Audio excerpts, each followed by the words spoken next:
Hello guys, நீங்க பார்க்கறது Tamil anime 2.0 நான் தான் உங்க சென்பாய்.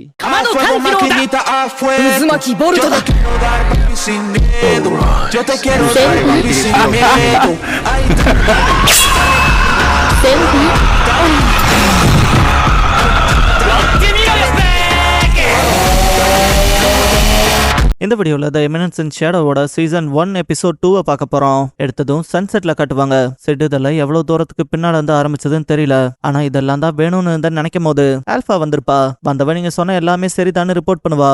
ஏன்ஷியன் புக்ஸ் படிச்சதுல கல்ட் ஆஃப் டியோப்ளோஸ்ங்கிறவங்கள பத்தின ஒரு டிஸ்கிரிப்ஷன் இருந்திருக்கும்ல சொல்லுவா. செட்னா சந்தேகப்பட்டதான்பா. ஆல்பா அவங்கள பத்தி அதிகமா தெரிஞ்சுக்க அவங்க ரொம்ப பவர்ஃபுல்லா இருக்காங்க, இருந்தாலும் லைட்டா தயங்குவா. செட் நம்ம நிழல்கள்ல பதுங்கி நிழல்கள்ல வேட்டையாடுறவங்கன்பா. ஆல்பா சிரிக்கவா. செட் இந்த பக்கம் வந்தவன் த எமினன்ஸ் இன் ஷேடோவா இப்படிதான் இருக்க விரும்புன்னு நினைச்சவன் இந்த எல்ஃப் கொஞ்சம் சுலபமா தான் இருக்கான்னு நினைப்பான். இந்த இடத்துல ஷேடோ கார்டன் இஸ் பார்ன்ங்கிற இந்த எபிசோடோட டைட்டில் போடுறாங்க.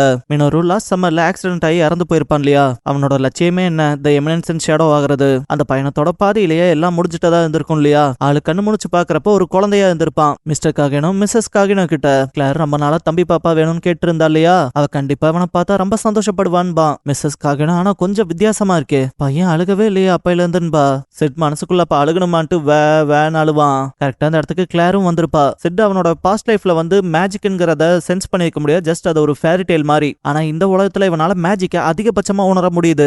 அதனாலன்ட்டு இந்த ஜென்மத்திலிங்கும் போது எல்லாத்தோட லுக்கும் ஒரு மாதிரி டிஃபரெண்ட் ஆகும். பார்த்தா கக்கா போயிருப்பான், வேன்னு அழுக ஆரம்பிச்சிருப்பான். செட்னா அங்க செத்தவன் இந்த உலகத்துல இருக்க ஒரு குக் கிராமத்துல பேரன் காகினோங்கிற ஒரு வசதி வாய்ந்தவரோட வீட்டுல அவர் வாரிசா மறுபிறப்பு எடுத்திருக்கேன்பா. செட் அவனோட யங் ஸ்டேஜ்ல காட்டுவாங்க.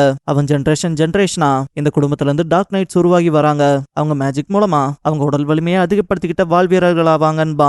ஆக்சுவலா இந்த குடும்பத்தை பொறுத்த வரைக்கும் இதோட வாரிசுகள் மேல ஹை ஹோப்ஸ் வைப்பாங்க. ஆனா அது குறித்தானதா அவனோட அக்கா இருப்பா, கிளார் காகினோ. செட் ரொம்ப திறமா வாஞ்ச என் அக்காவோட நிழல நான் மறைஞ்சிருக்கேன், அவங்களுக்கு கணக்கு வச்சா நான் ஒரு ஆர்டினரியான ஆள் தான். ஆனா விஷயங்கள் அப்படியே இருக்காதுன்பா. சீன் நைட்டுக்கு ஜம்ப் ஆகும். ஒரு சூட் அவனுக்குன்னு ரெடி பண்ணிருப்பான். திருட்டு கூட்டம் இருக்கும், அவனுக்கு எதிர்த்துதான் ரொம்ப சமாளிப்பான். ஆக்சுவலா அவங்கள பாக்குறப்ப கூட பயமா இருக்காது. செட் பண்ற காரியத்துக்கும் சிரிக்கிற சிரிப்புக்கும் அவனை பார்க்கும் போது தான் நமக்கு பயமா இருக்கும். திருடங்க என்ன எங்களை வச்சு நக்கல் பண்ணிட்டு இருக்கேன்ட்டு ரொம்ப கோவப்படுவாங்க. கன்ஸ் யூஸ் பண்ணியுமே அவன் அசால்ட்டா தான் டாஷ் பண்ணிருப்பான். ஸ்லைமை யூஸ் பண்ணி தான் வாட்ஸ்அப் பண்ணி ரொம்ப லாங் டிஸ்டன்ஸுக்கு மொத்த பேத்தையும் வெட்டி வீசியிருப்பான். பின்னால இந்த ஒருத்தன் பதுங்கி தாக்குவான். செட்டுமே டே இப்படி பண்ணி 2 நிமிஷம் வேணா தாக்கு பிடிக்கலான்பா. அவன் நான் ஒன்னும் அவங்கள மாதிரிலாம் கிடையாதுன்ட்டு பயங்கரமா சண்டை போட்டு நான் புஷின்ட்ரியூ மாஸ்டர் ரான்பா. பார்த்தா அவன் வச்ச வெட்டுல செட்டு உடம்புல இருந்து ரத்தம் தெரிக்கும். பார்த்தா அதுவுமே ஸ்லைமா தான் இருக்கும், ஜஸ்ட் விளையாண்டுருப்பான் பிராங்க் பண்ணி. அவனையும் முடிச்சு விட்டு இது 2 நிமிஷம் கூட தாண்டலையே. ரைட்டு, இந்த ஸ்லைம் பாடி சூட்டும் நல்லா தான் இருக்கு. என்னோட கேரவன் ஃப்ரெண்ட்ஸ் உங்களுக்காக நான் அவங்கள பழி தீத்துட்டேன்ட்டு பொக்கிஷ பெட்டியை உடைச்சு அதுல இருக்க காசு எடுத்துட்டு எனக்காக நீங்க விட்டுட்டு போன பொருளை நானே பத்திரமா பாத்துக்கிறேன். பணம், கலை பொருட்கள், சாப்பாடு, அப்புறம் இதுன்ட்டு என்ன கூண்டா யாராவது ஸ்லேவா புடிச்சிட்டு வந்திருக்கீங்களான்ட்டு அந்த கூண்டை நீக்கி பாப்பான். பார்த்தா இப்படி ஒரு உருவம் இருக்கும். செட் நீ உயிரோட தான் இருக்க, இருந்தாலும் அழுகி போயிட்டே இருக்கியே, ஒரு வேலை ஒன்னு ஏதாவது பிடிச்சிருக்கோன்பா. ரெட் எலக்ட்ரோ வேவ் வர மாதிரி இருக்கும். செட் இதுக்கு முன்னாலே இந்த வேவ்ல இருந்தா பார்த்த போல இருக்கே, இது மேஜிக்கல் ஓவர்லோடான்ட்டு அது மேல கைய வச்சுட்டு இதுக்கப்புறம் நான் எனக்கு தேவையான விஷயத்த பண்ணலாமே, ஏன் உடம்ப காயப்படுத்திக்காமன்ட்டு அதை அவன் வீட்டுல ஒரு இடத்துல கொண்டு போடுவான். இதை எக்ஸ்பெரிமெண்டேஷன் பர்பஸ்க்காக தானே தூக்கிட்டு வந்திருப்பான். அவன் நினைச்ச எல்லா காரியத்தையும் பண்ணி கரெக்டா 1 மாசம் கழிச்சுதான் அந்த மேஜிக்கல் ஓவர்லோட கண்டெயின் பண்ண கத்திருந்திருப்பான். இதால அந்த அழுகி போன உடம்பு ஒரு அழகான எல்ஃப் பொண்ணா மாறும். செட்டுக்குமே இந்த விஷயத்துல என்ன பண்றதுன்னு தெரியாது. அவ்வளோ அழுகி போனது இப்படி நாமளா ஆகுமான்ட்டு அவளை லேசா கண்ணு முடிக்கும் போது சரி த எமினன்ஸ் இன் ஷேடோவை நம்ம பெர்ஃபார்மன்ஸை வேற கொடுத்தாகணும்லன்ட்டு அந்த பக்கம் போனவ அவ கண்ணு முடிச்சு பாக்கவா. ஓ நீ எந்திரிச்சிட்டியான்பா. அவளே ஷாக் ஆயிருப்பான். நான் போன தடவை வேற மாதிரி மாறி இருந்தான்ல, இது எப்படின்னு. செட் நான் தான் உன் மேல இருந்து அந்த சாபத்தை போக்குனதுன்பா. அவ சாபமா என்ன சொல்றேன்பா. அவன் அந்த சாபம் அது பல 100 வருஷத்துக்கு முன்னால ஹீரோ வழி வந்தவங்க மேல போடப்படுறது. உன் காலத்துக்கு புரியுற மாதிரி சொல்றேன்ட்டு ஒரு புக் எடுத்தவன். இந்த புக்ல இருக்கிறது டீமன் டயப்ளோஸ தோக்கடிச்சு இந்த உலகத்தை காப்பாத்தின 3 ஹீரோஸ பத்தின கதை. அது உண்மையான கதை. ஆனா அந்த டீமன் சாகறதுக்கு முன்னால எல்லாத்தையும் சபிச்சிருச்சு. அதாலதான் நீ மாட்டியிருந்த. ஆனா உன்னை ஒரு கேவலமான பொருளா மாத்தி உனக்கு பேய் பிடிச்சிருக்குங்கிற பட்டத்தை கட்டி விட்டானுங்க. அப்புறம் இதுக்கெல்லாம் பின்னால இருக்காதுன்ட்டு அவனுக்கே அவங்கள யாருன்னு சொல்றதுன்னு தெரியாது இல்லையா, அதால முழிப்பான். இருந்தாலும் அது வேண்டாம், கேட்டா உனக்கு தான் பிரச்சனைன்பான். அவ பரவாயில்ல சொல்லுங்க நான் தெரிஞ்சுக்கணும்பா. அவனும் சரின்ட்டு அந்த பக்கம் பார்த்தவன் த கல்ட் ஆஃப் டியோப்ளாஸ் அவனுங்க அந்த டீமனை திரும்ப கொண்டு வரக்காக போராடுறவனுங்க. டே லைட்ல வரமாட்டானுங்க, நைட் ஷேடோல தான் வருவானுங்க. அவனுங்களோட சண்டை போட்டு இந்த உலகத்தை காப்பாத்துறது தான் என்னோட வேலை. என் பேரு ஸ்டைலிஷ்னு சொல்ல வந்தவன் இல்ல, என் பேரு ஷேடோ. நிழல்கள்ல பதுங்கி நிழல்கள்ல வேட்டையாடுறவன். என் பாதை ஒன்னும் ஈஸியானது இல்ல. என்னோட மிஷனை நான் ஃபுல்ஃபில் பண்ணி ஆகணும்னு அவனோட ஸ்லைம் பாடி சூட்டுக்கு மாறி இருப்பான். முன்னால வந்தவன் சைல்ட் ஆஃப் த ஹீரோஸ், என் கூட என் பாதையில நடக்க தயாரான்னு கேட்பான். அவ இத்தனை வருஷ காலம் ரொம்ப கொடுமை அனுபவிச்சிருப்பா இல்லையா, இதுக்கெல்லாம் பின்னால இருக்கவன தேடி வேட்டையாடுவேன். என் ஃபியூச்சரே ஒரு கேவலமான பீஸ்டா வாழ வேண்டியதா இருந்திருக்கும். என்ன காப்பாத்தின உங்களுக்காக நான் என் உயிரையும் தருவன்பா. சிட் அவளுக்கான பாடி சூட்டையும் பண்ணுவான். அவ பார்த்தா சும்மா தீயா இருப்பா. சிட் நம்ம அப்போஸ் பண்ண போறது இந்த கவர்மெண்ட்ல ஹையர் அபிஷியல்ஸா இருக்கவங்க. அப்புறம் அவங்க பண்ற காரியங்களும் டேலைட்டுக்கு வராது. நம்ம தான் ஷேடோஸ்ல இருந்து எல்லாத்தையும் முறியடிக்கணும்பா. அவ சீக்கிரமா நம்மள போல இருக்க எல்லாத்தையும் கூட்டு சேர்த்து ஒரு ஆர்கனைசேஷன் உருவாக்கணும். அவங்கள நம்ம பாதுகாப்புக்கு கீழே வச்சுக்கணும். இதுக்கப்புறம் யாரும் இப்படி பாதிக்கப்படக்கூடாது. நம்ம ஆர்கனைசேஷனுக்கான ஃபண்ட்ஸை திரட்டி நம்ம அந்த அப்போசிஷனை எதிர்த்து ஜெயிக்கணும்பா. சிட் நம்ம அதுல மாடரேட்டா போய்க்கலாம். அப்புறம் நம்ம ஆர்கனைசேஷனை ஷேடோ கார்டன் கூப்பிட்டுக்கலாம். அப்புறம் உன் பேரு ஆல்பான்பா. இந்த பெர்ஃபார்மன்ஸ் முடிஞ்சு கிட்டத்தட்ட 3 வருஷங்கள் ஆயிருக்கும். சிட்டுக்கு இப்ப 13 வயசு. ஒரு ஆவரேஜான டார்க் நைட்டா இருப்பான். அவ அக்கா கூட சேர்ந்து பிராக்டிஸ் பண்ண வேண்டியதா இருக்கும். பயவுள்ள அவங்க அக்காவை விட ஓவர் பவர்டா இருக்கவன் தான். பட் காட்டிக்க மாட்டான். கழுத்து வரைக்குமே கத்தையை கொண்டு போயிட்டு ஆள் சிம்பிளா அடி வாங்கின போல விழுந்திருப்பான். அவளுக்கு அந்த இச்சி ஃபீலிங் இருக்கும் கழுத்துக்கிட்ட. ஃபேவல் பார்ட்டிக்காக கெஸ்ட் வந்ததா சொல்லவும் அவ இதுக்கப்புறம் பிராக்டிஸ் பண்ண முடியாதுன்ட்டு மேட்கிட்ட பையனுக்கு டவல் துணி எல்லாம் கொடுத்து தாட்டி விடுன்பா. சிட் மேஜிக்கை பயன்படுத்தி ஆத்துல ஏறி நின்னவன் இப்பெல்லாம் நடிச்சாதானே நினைச்ச விஷயத்த ஈஸியா முடிக்கிறதுக்கு வாட்டமா இருக்கும்னு நினைப்பான். இவங்க உலகத்துல 15 வயசு ஆயிட்டா. டார்க் நைட்ஸ் ஆகறதுக்கு ராயல் கேபிட்டல் இருக்க மிட்கர் அகாடமி போய் சேர்ந்து படிக்கணும். கரெக்டா கிளார்க்கு அந்த வயசு வந்து அவ கிளம்புறதா இருக்க வேண்டிய டைம்ல ஆள் பார்த்தா வீட்டுல இருந்து எப்படி காணாம போனானே தெரியாது.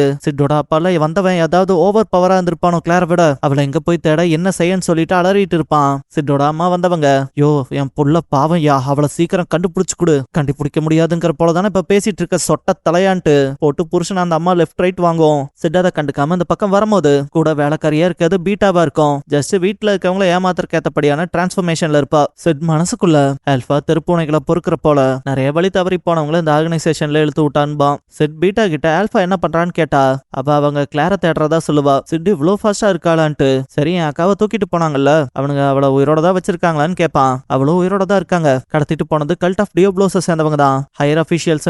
அவனும் எதுக்காக கடத்திட்டு போனாங்கன்னு கேட்டா அவங்கள ஹீரோவோட வாரிசுன்னு நினைச்சு தூக்கி இருக்காங்கன்பா. சிட்டும் மனசுக்குள்ள இவங்க சாதாரண திருடங்களும் கூட கல்ட் குரூப் தான் நினைச்சிட்டு இருக்காங்களான்னு சிரிப்பான். பீட்டா இந்த மேப்பை பாருங்க, இதுல பல தரப்பான ஹைடவுட்ஸ் இருக்கு அவங்களுக்கானது. ஆனா இந்த ஹைடவுட்ஸ்ல எதுன்னு தான் கண்டுபிடிக்க முடியலன்பா. சிட் குறி வச்சு மேப்ல ஒரு பக்கம் தாக்கலான்னு பார்த்தா அது வேற பக்கம் போயிருக்கோம். சீ மிஸ் பண்ணிட்டேனே நினைச்சவன் பீட்டா கிட்ட அந்த இடத்துல என் அக்காவை தேடலான்பா. அவளுமே ஃபர்ஸ்ட் ரெகக்னைஸ் பண்ணாதவ.